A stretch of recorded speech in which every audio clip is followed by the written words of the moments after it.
Samajwadi party के सांसद अखिलेश यादव ने हाल ही में अमेरिका के साथ हुए कथित समझौते को डील न कहकर ढीलापन करार दिया है। उन्होंने आरोप लगाया है कि सौदे के माध्यम से भारत ने अपना पूरा बाजार अमेरिका को सौंप दिया है। अखिलेश यादव ने इस मुद्दे को उठाते हुए विशेष रूप से डेयरी उत्पादों के आयात पर चिंता व्यक्त की है। इसका सीधा संबंध सनातन धर्म के रीति रिवाजों और व्रतों से जुड़ा है। अखिलेश यादव ने इस बात पर भी जोर दिया है कि यदि डेयरी उत्पाद अमेरिका से आयात किए जाएंगे तो यह सनातनियों और भारतीय लोगों के व्रत की परंपरा पर सीधा असर डालेगा। उन्होंने कहा है कि सनातनियों को सोचना होगा कि उनका व्रत सनातन कैसे रहेगा। अगर डेयरी प्रोडक्ट्स वहां से आएंगे तो सनातनी और भारतीय व्रत कैसे रखेंगे, यह चिंता की बात है। अखिलेश यादव ने इस बीच और क्या कुछ बोला है, पहले उनका ये बयान सुन लीजिए।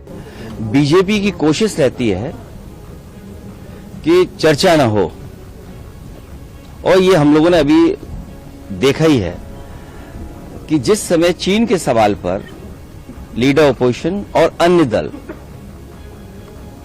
जानकारी हासिल करना चाहते थे, भारतीय जनता पार्टी पीछे हट गई।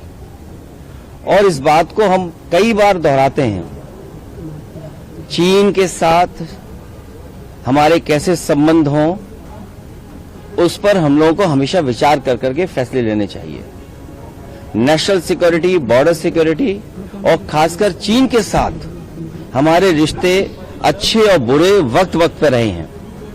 बहुत सारी जमीन हमने खोई है, पहले भी जमीन खोई है, बाद में फिर जमीन खो दी हम लोगों ने। फौज के लोग क्या कहते हैं, कम से कम वो पक्ष आए और देश की जनता जाने। न केवल हम जमीन खोते हैं चीन से, हमें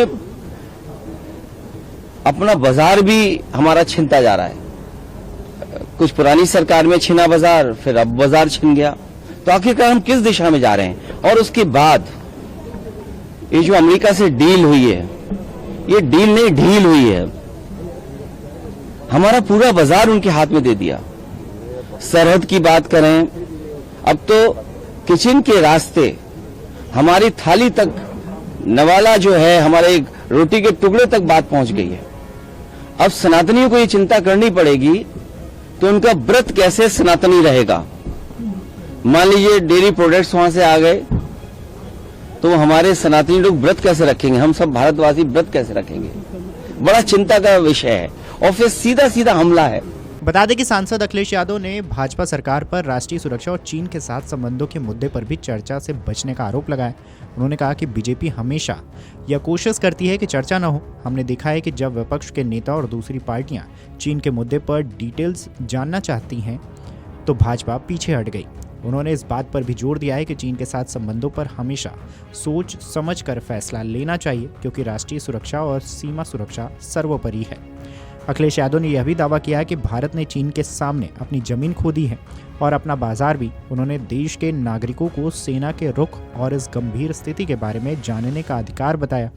उनके मुताबिक हम न सिर्फ अपनी जमीन खो रहे हैं बल्कि अपना बाजार भी खो रहे हैं। तो हम किस तरफ जा रहे हैं? इस खबर को लेकर आपकी क्या राय है, हमें कमेंट करके जरूर बताएं। वीडियो डेस्क अमरउजाला.com। अगर आप ये वीडियो YouTube पर देख रहे हैं तो हमारे चैनल को सब्सक्राइब कर बेल आइकन दबाएं, और Facebook पर देख रहे हैं तो हमारे पेज को लाइक करें।